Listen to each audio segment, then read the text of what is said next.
Hey all welcome back to our channel tasty once.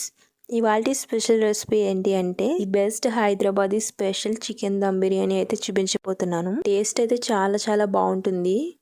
మీరు పక్కగా ఇలా ట్రై చేసి చూడండి, మీకు డెఫినెట్గా అయితే నచ్చుతుంది. బిగినర్స్ ఏంటి అసలు వంట రాని వాళ్ళు కూడా ఈ బిర్యానీని చాలా ఈజీగా ప్రిపేర్ చేసుకోవచ్చు. టేస్ట్ కూడా అంతే బాగుంటుంది.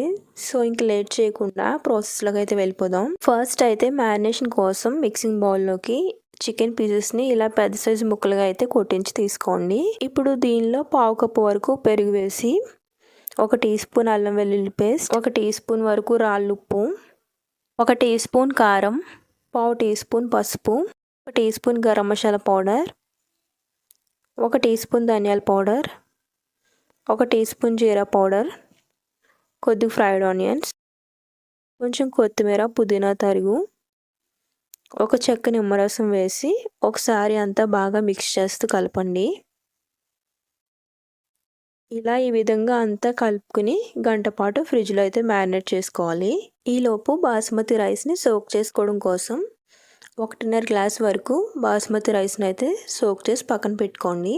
ఇలా 1 గంట వరకు అయితే సోక్ చేసి పక్కన పెట్టుకోవాలి. ఇప్పుడు స్టవ్ మీద ఇలా వెడల్పాటి దాకా పెట్టుకుని దానిలో 2 టీ స్పూన్స్ వరకు ఆయిల్ హీట్ చేసి ఇప్పుడు గంట పాటు మ్యారినేట్ చేసుకున్న ఈ చికెన్ని దీనిలో వేసి ఒకసారి మొత్తం కలుపుతూ మూత పెట్టి 15 నిమిషాల పాటు అయితే మంటను లో ఫ్లేమ్లోనే పెట్టుకుని కుక్ చేసుకోండి.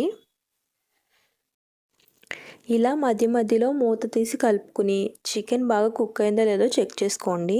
ఈ విధంగా చికెన్ బాగా కుక్ అయిన తర్వాత దించేసి పక్కన పెట్టుకోండి. ఇప్పుడు బాస్మతి రైస్ని కుక్ చేసుకోవడం కోసం స్టవ్ మీద ఒక గిన్నె పెట్టి దానిలో 3 లీటర్ల వరకు వాటర్ అయితే వేసుకుని ఇప్పుడు దీంట్లో ఒక నిమ్మకాయని ఇలా చిన్న పీసెస్గా కట్ చేసి అయితే 2 వేసుకోండి. నెక్స్ట్ 1 టీ స్పూన్ వరకు రాళ్ళుప్పు, అలానే వీడియోలో చూపించిన బిర్యానీ దినుసులన్నీ వేసి ఇలా వాటర్ మరుగుతున్న టైంలో దీనిలో ఉన్నవన్నీ ఇలా పక్కకు సపరేట్ చేసుకోండి. ఇప్పుడు దీనిలో సోక్ చేసి పెట్టుకున్న బాస్మతి రైస్ని వేసి కుక్ చేసుకోండి. ఇప్పుడు స్టవ్ మీద ఈ విధంగా ఐరన్ రేక్ అయితే పెట్టుకుని దానిపైన కుక్ చేసుకున్న చికెన్ కూడా పెట్టి ఇప్పుడు దీనిలో 80% కుక్ అయినటువంటి రైస్ని ఒక లేయర్లో అయితే వేసుకోవాలి.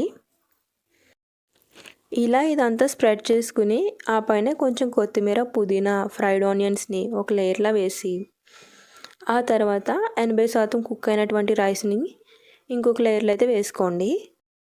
మళ్ళీ దానిపైన కొంచెం కొత్తిమీర పుదీనా తరుగు అండ్ కొంచెం ఫ్రైడ్ ఆనియన్స్ వేసి నెక్స్ట్ మీకు ఇష్టమైతే కొంచెం ఎల్లో ఫుడ్ కలర్ కూడా వేసి ఇప్పుడు దీనిలో నుండి ఆవిరేమి బయటకు పోకుండా ఇలా టిష్యూ పేపర్స్తో మొత్తం కవర్ చేసుకోండి. లేకుంటే కొంచెం గోధుమ పిండిని చపాతీ పిండిలో అయితే కలుపుకుని మూత పెట్టి దాని చుట్టూ ఇలా కవర్ చేసుకుని సరిపోతుంది. సో ఇప్పుడు ఇలా అంతా కవర్ చేసుకుని మూత పెట్టి ఆ పైన ఏదైనా బరువు పెట్టుకుంటే సరిపోతుంది. ఇలా 15 నిమిషాల పాటు మంటలు లో ఫ్లేమ్లోనే పెట్టుకుని కుక్ చేసుకుని ఆ తర్వాత స్టవ్ ఆఫ్ చేసి ఒక 10 నుండి 15 నిమిషాల పాటు అయితే అలానే ఉంచేయండి. అప్పుడు బాస్మతి రైస్ విరగకుండా పొడి పొడిలాడుతూ వస్తుంది. చాలా బాగా కుక్ అయింది. ఇప్పుడు ప్లేట్లోకి అయితే సర్వ్ చేసుకుందాము. ఈ దమ్ బిర్యానీలోకి రైతాతో తినేసినా చాలా బాగుంటుంది, లేదా చికెన్ కర్రీ ఆర్ ఏదైనా షేర్వాతో తిన్నా సరే చాలా బాగుంటుంది. నచ్చితే ట్రై చేయండి. చాలా ఈజీగా అయిపోతుంది. వంట రాని వాళ్ళైనా బిగినర్స్ అయినా చాలా ఈజీగా చేసేయచ్చు, అంత బాగుంటుంది రెసిపీ అయితే. సో కొత్తగా ఎవరైనా చూస్తున్నట్లయితే వీడియోని లైక్ అండ్ షేర్ చేసి మన ఛానల్ అయితే సబ్స్క్రైబ్ చేసుకోండి. Thank you for watching.